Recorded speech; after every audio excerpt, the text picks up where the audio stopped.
Everyone, my name is Chirag Patil and welcome back to my YouTube channel. So I am going to create a new playlist in which we will explore and solve HackerRank problem statement in Python. We will not just solve the problem, but we will understand a key concept which we will encounter while coding. Okay, so let's get started. So we are starting with this first problem, which is Python ifelse. So let's understand a task first.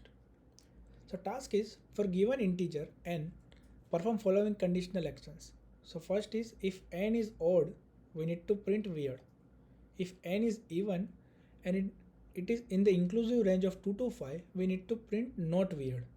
If n is even and in an inclusive range of 6 to 20, print weird.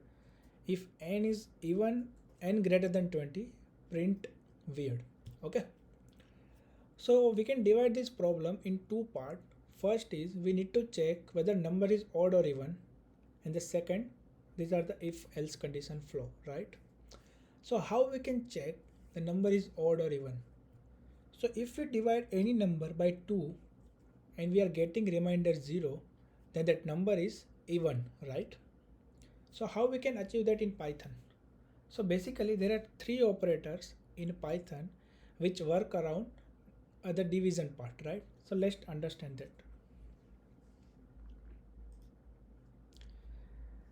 So let's say I have to divide 400 by 2, right?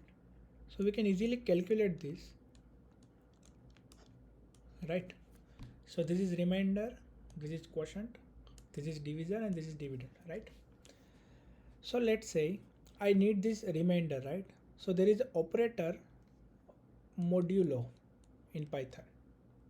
So if I say 400 modulo 2, then I will get 0, which is this remainder, right? And what if I want this quotient part? So there is operator is slash, right? Basically, so let's say 400 slash 2, which is can be written as 400 divided by 2, then we will receive this 200, which is quotient, right?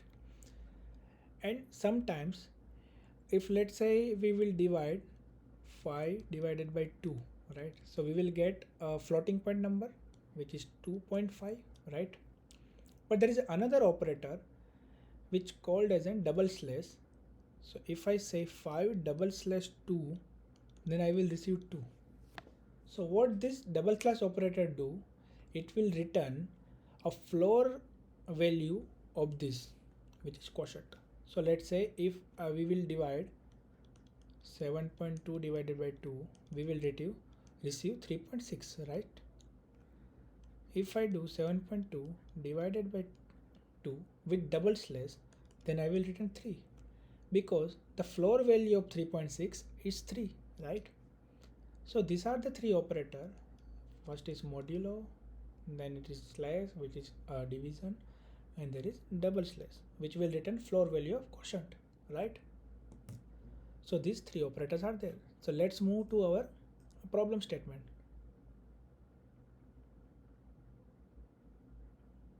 Let me erase and we can start. Okay. So we check that if we want a remainder, we have to use modulo operator, right? So let's provide some condition. If n modulo 2 is equal to 0, which means it is even. But what is the condition? If we see here, so majority times there are even and only one time we need to check odd, right? So let's and two times we need to print weird, right? So let's put the condition in that way. If n modulo 2 is not equal to 0, then this is odd number, right? Let's print weird.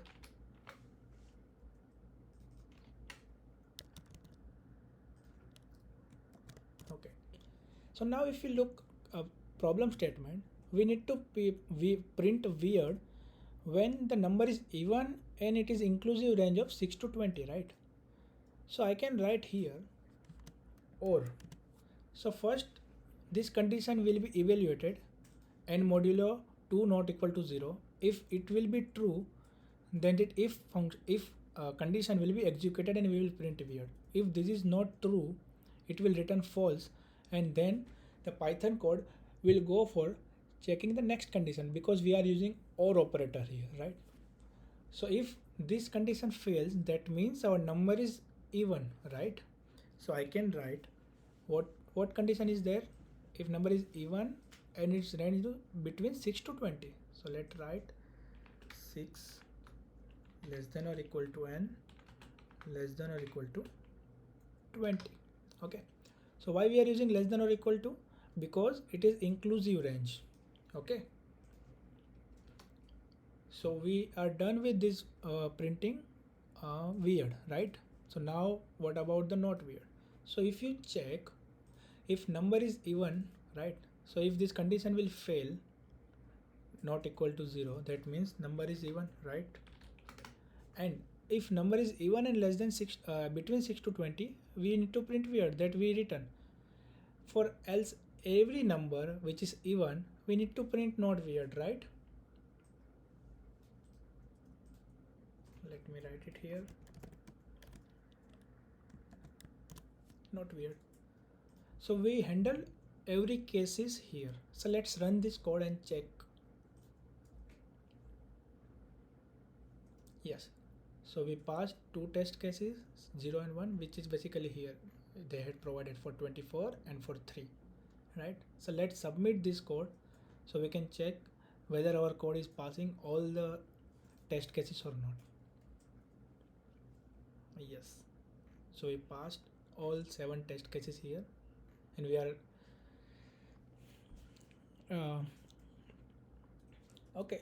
So this is all about today's video and if else problem statements. If you like this video, please subscribe my channel and share it with your friends, right? If you have any question related to it, please write it down in comment section. I will discuss there. Thank you.